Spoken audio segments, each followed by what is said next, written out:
नमस्कार दोस्तों, आप पढ़ रहे हैं कक्षा 10वीं एनसीईआरटी गणित। आज हम पढ़ेंगे प्रश्नावली 4.3 के प्रश्न क्रमांक 3 को। तो देखिए प्रश्न क्रमांक 3 क्या है। निम्न समीकरणों के मूल ज्ञात कीजिए। यहाँ पे हमें दो समीकरण दिए गए हैं, हमें इन दोनों समीकरण के मूल ज्ञात करने हैं। तो लेते हैं पहला क्वेश्चन है x माइनस 1/x बराबर है 3 के, और पीछे कहा गया है x का मान 0 के बराबर नहीं है। क्यों नहीं है? क्योंकि देखिए 1/x लिखा है, बटे में 0 नहीं होना चाहिए, क्योंकि बटे में 0 है तो वो अनंत बन जाता है, इसलिए कहा गया x का मान 0 नहीं है। तो देखिए यहाँ जो समीकरण दिया है सबसे पहले हमने उसे लिखा। अब ध्यान देना, हम क्या करते हैं, बटे वाली संख्या जब भी होती है हम उस बटे वाली संख्या को हटाते हैं। तो कैसे हटाएंगे, यहाँ बटे में x है, x को हटाने के लिए x का प्रत्येक पद से गुणा करना होगा। तो पूरे समीकरण में x से गुणा करने पर अब देखिए x में x से गुणा होगा तो यहाँ x वर्ग आ जाएगा। 1/x में आप x से गुणा करेंगे तो x से x क्या हो जाएगा, कट जाएगा, केवल बचा होगा 1 बराबर 3 में यदि हम इस x से गुणा करेंगे तो बन जाएगा 3x। अब देखिए सभी को हम एक तरफ लिख लेते हैं तो x वर्ग, और फिर 3x जो है इस तरफ आएंगे तो माइनस के हो जाएंगे, और यहाँ पे एक को थोड़ी हमने पीछे लिखा है ताकि क्रम भी रहे कि x वर्ग के बाद x फिर बाद में अचर पद बराबर कुछ नहीं बचा, मतलब 0। तो ये क्या बन गया, एक द्विघात समीकरण। अब हमें इस द्विघात समीकरण को हल करके x का मान ज्ञात करेंगे, मतलब मूल ज्ञात करेंगे। तो फिर हमेशा ध्यान रखना, ऐसे सवालों में हम द्विघाती सूत्र का प्रयोग करते हैं, और द्विघाती सूत्र हम आपको बता चुके हैं कि सबसे पहले आप समीकरण की तुलना ax वर्ग प्लस bx प्लस c बराबर 0 से करके a b c के मान ज्ञात कर लें। उसके बाद जो द्विघाती सूत्र होता है उसका प्रयोग करके मूल मतलब x के मान ज्ञात करें। तो देखिए हमने लिखा है इस द्विघात समीकरण की तुलना इससे करने पर, तो देखिए a का मान क्या मिल जाएगा, यहाँ पे कुछ नहीं है, मतलब यहाँ माना जाता है 1। तो a का मान कितना मिला हमें 1, और b का मान कितना मिलेगा -3, और c का मान -1 मिलेगा। तो a b c के मान मिल गए। अतः द्विघात सूत्र से मूल x बराबर जो फार्मूला होता है वो लिखा। अब इसमें हम a b c के मान रखेंगे।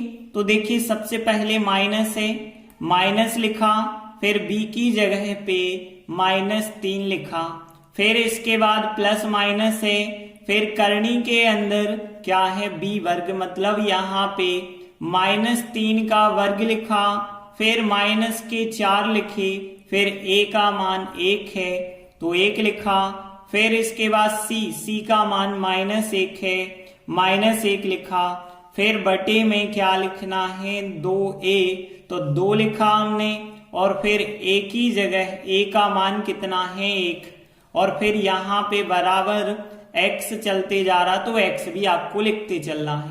अब माइनस और माइनस हो गए प्लस के 3, और फिर प्लस माइनस, और फिर आगे ध्यान देना 3 का वर्ग हो गया 9, अब यहाँ माइनस और माइनस हो गया प्लस, 4 एकम 4 एकम 4 हो जाएंगे, और यहाँ पे बटे में 2 का 1 से गुणा किया तो 2 आ गया।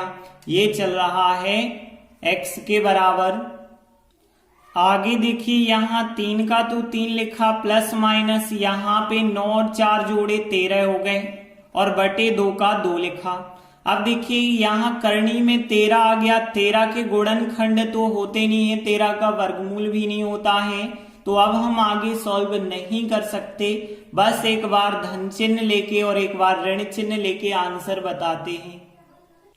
धन चिन्ह लेने पर क्या आएगा 3, और यहाँ जो धन ऋण है उसमें से धन अकेला लिखना, करनी 13 बटे 2, इसके बाद ऋण चिन्ह लेने पर देखें तो x बराबर यहाँ पे जो धन ऋण है अब ऋण ले लेंगे तो 3 माइनस करनी 13 बटे 2। एक आंसर ये हो गया, एक ये हो गया, यही कहलाते हैं समीकरण के मूल। और हम अंत में लिख देते हैं अतः दिए गए समीकरण के मूल यह और यह हैं। इस प्रकार से तीसरे प्रश्न का पहला सवाल कंप्लीट हुआ। आगे देखिए दूसरा सवाल दिया गया है। तो देखिए यहां समीकरण जो दिया है हमने उसे लिखा। अब ध्यान देना यहां पीछे ये चीज कही जाती है कि x का मान -4 नहीं है, x का मान 7 भी नहीं है। ऐसा इसलिए यहां दिया जाता है क्योंकि यदि -4 होगा तो -4 + 4 0 बन जाएंगे और बटे में हर में कभी 0 नहीं बनना चाहिए, क्योंकि यदि हर का मान 0 हो गया तो पूरा सवाल अनंत बन जाता है। इसी वजह से ना तो यहाँ 7 ले सकते हैं क्योंकि 7 - 7 0 बन जाएगा। तो यहाँ पे जो समीकरण दिया है उसे लिखा, लेकिन हम देख रहे हैं बटे में ये संख्या, बटे में ये संख्या और बटे में ये संख्या। इन बटे वाली संख्याओं को तो हमें हटाना पड़ेगा। कैसे हटाएंगे? 30 है बटे में तो 30 का गुणा हम पूरे समीकरण में कर दें, x + 4 का भी कर दें और x - 7 का भी कर दें। तो देखिए हमने लिखा 30 x + 4 और x - 7 का गुणा पूरे समीकरण में करने पर देखिए इस संख्या का गुणा जब आप इससे करेंगे तो x + 4 से x + 4 कट जाएगा। 30 और x - 7 बचा होगा, उसका आप 1 से गुणा करेंगे तो 30x - 7 ही तो आएगा। फिर माइनस है, माइनस लिखा। अब यहां x - 7 कट जाएगा, 30 और x + 4 बचा होगा, उसका 1 से गुणा करेंगे तो 30x + 4 यहां हमने लिखा। फिर बराबर में यहां 30 है बटे में तो 30 से 30 कट जाएगा। ये दो संख्याएं बची होंगी, इनका गुणा 11 से करना है तो 11 का गुणा होगा x + 4 और x - 7 से। अब ध्यान देना आगे कैसे सॉल्व करना है। 30 का गुणा x से किया तो यहाँ 30x 30 का गुणा 7 से करते तो यहाँ 210 आता, -30 का x से करते तो 30x आएगा, 30 का गुणा 4 से करेंगे 120 आएगा। अब ध्यान देना यहाँ पे 11 अभी हमने वैसे ही लिखा, पहले हमने इन दो कोष्टकों का गुणा किया, x का गुणा x से किया, x वर्ग, x का -7 से -7x, 4 का x से 4x हो गए और 4 का 7 से 28 हो गए। और फिर देखिए यहाँ पे आगे हम 11 का गुणा कर देंगे तो 11 का गुणा x वर्ग से 11x वर्ग, 11 का 7 से कर दिया, 11 7 77x हो गए, 11 का 4 से 11 चौके 44x हो गए, फिर 11 का 28 से। तो देखिए यहाँ पे 11 का 8 से गुणा किया 88, हासिल आ गई कितनी 8। फिर 11 का यदि आप 2 से किया तो 22, 22 और 8 हासिल थी, हो गए 30, मतलब 308। यहाँ पे देखिए 30x और 30x धन के और ऋण के हैं, कट जाएंगे, लेकिन माइनस के 210 और माइनस के 120 तो माइनस के कितने हो गए 330 हो जाएंगे।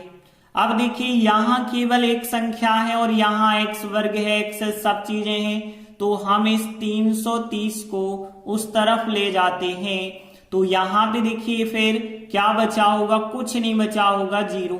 और 0 को आप ऐसा लिखें तो भी एक ही बात है, या फिर बराबर साइड में लिखें तो भी चल जाएगा। तो यहाँ हम आपको बराबर साइड में लिख के बता रहे हैं। तो देखिए यहाँ 11x वर्ग, यहाँ पे 77x, यहाँ 44x है तो माइनस के कितने यहाँ पे बचे होंगे 33x और माइनस के 308 वैसे ही लिखे, 330 इस तरफ आए हैं, प्लस के हो गए 330। अब देखिए यहां बचा है 0, या फिर इस 0 को आप यहां लिख दें, एक ही बात है। अब ध्यान देना और आगे यदि हम सॉल्व करते हैं तो यहाँ 11x वर्ग तो वैसे ही रहेगा, माइनस के 33x भी वैसे ही रहेंगे।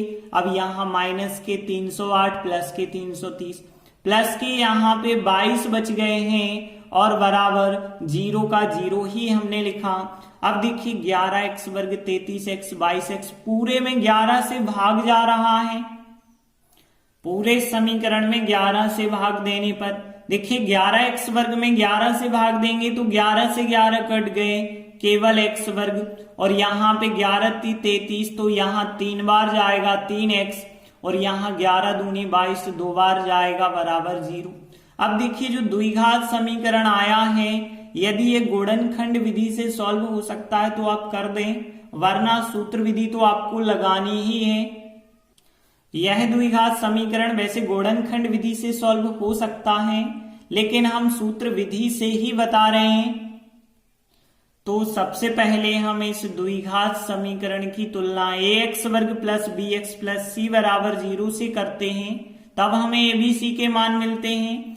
अब यहाँ ax वर्ग की तुलना x वर्ग से करें, यहाँ कुछ नहीं है, 1 माना जाएगा, तो a का मान कितना हो गया 1, और यहाँ b का मान कितना हो जाएगा -3, और c का मान कितना हो जाएगा 2 हो जाएगा। अतः द्विघात सूत्र से मूल x बराबर निकालने का जो फार्मूला होता है वो लिखा। अब ध्यान देना x बराबर, अब मान रखेंगे तो माइनस चिन्ह तो पहले से है वो लिखा, फिर b का मान कितना है -3 है, फिर इसके बाद प्लस माइनस है, फिर करनी के अंदर b वर्ग मतलब यहाँ -3 का वर्ग लिखना पड़ेगा, फिर माइनस का 4 लिखा, a का मान 1 है 1 लिखा, फिर c का मान 2 है 2 लिखा। इतना सब करनी में है और बटे में 2a लिखना है तो 2, और फिर a का मान कितना है 1 है। माइनस और माइनस हो गए प्लस के 3, प्लस माइनस, अब यहाँ पे देखिए -3 का वर्ग हो गया 9, फिर माइनस चिन्ह है, 4 एकम 4, 4 दूनी 8 हो जाएगा, और बटे यहाँ पे 2 का 1 से गुणा कितना हो जाएगा 2। फिर आगे देखिए x बराबर, यहाँ 3 के तो 3 प्लस माइनस 9 में से 8 घटाएंगे कितना आ जाएगा 1, और बटे में कितना चल रहा है 2 चल रहा है। फिर देखिए x बराबर 3 प्लस माइनस, अब 1 का वर्गमूल होता है 1, और बटे 2 का 2 लिखा। अब एक बार हमें प्लस चिन्ह लेना होगा, एक बार माइनस चिन्ह लेना होगा, तो प्लस चिन्ह लेने पर क्या आएगा x बराबर 3 प्लस माइनस 2 चिन्ह है, इनमें से प्लस ले रहे हैं, 3 प्लस 1 बटे 2, 3 और 1 हो गए 4, 4 बटे 2, 2 का भाग 4 में 2 बार गया, तो x का मान आ गया 2। अब ऋण चिन्ह लेते हैं, माइनस चिन्ह लेने पर x बराबर 3, यहाँ पे अब माइनस लेंगे, 3 माइनस 1 बटे 2, 3 में से 1 घटाएंगे 2, 2 बटे 2, 2 का 2 में भाग 1 बार जाता है, तो x का मान 1 आ गया और x का मान 2 आया था। यही कहलाते हैं समीकरण के मूल। तो देखिए हमने अंत में लिखा आता है दिए गए समीकरण के मूल 2 और 1 हैं। इस प्रकार से सेकंड सवाल भी कंप्लीट हुआ। धन्यवाद।